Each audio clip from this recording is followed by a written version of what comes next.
Hello, my name is Dr. Heather Johnston. I am the Chief of Veterinary Medicine and Conservation at the Busch Wildlife Sanctuary.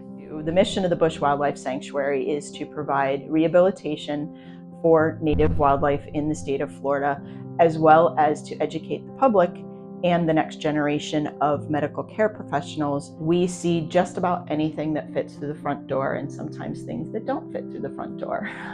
In any given day, we could see something as small as a ruby-throated hummingbird, which only weighs a couple of grams, all the way up to a larger bobcat or a coyote, bald eagle.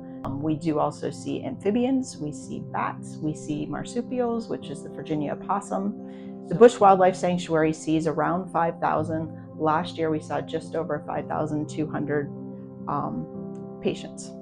Those injuries are unfortunately often correlated with negative interactions with humans. And those can include car collisions, gunshot wounds, entanglement and entrapment in fishing lines, swallowed fishing hooks. We also can see things like poisons or toxin exposure. We do provide high-level care here at the Wildlife Hospital, and we do everything from raising orphaned and abandoned infants all the way up to complex surgeries like orthopedic surgeries to repair fractured legs, wings, as well as wound management.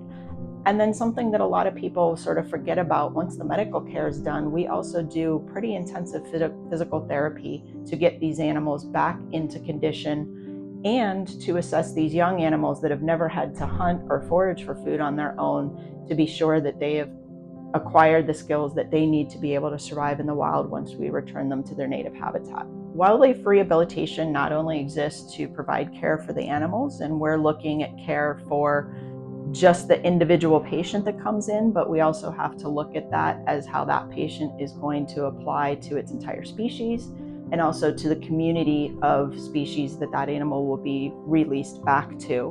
When we are thinking about these things, we also are looking at human health as well, because some of these animals can either carry same diseases that we can get, which are called zoonotic diseases. Some of these problems, it's important for us to understand what is happening in the wildlife population, because if that crosses into the human population, we then can learn a lot from what is going on species to species on the veterinary side, wildlife side, and apply that to human health.